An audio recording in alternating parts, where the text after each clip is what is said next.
शिशिरमा पर्नु छैन कुनै सीमाना।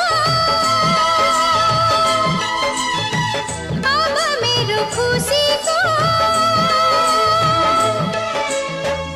उमङ्गले ढाकेछ जिन्दगीको पाटियो।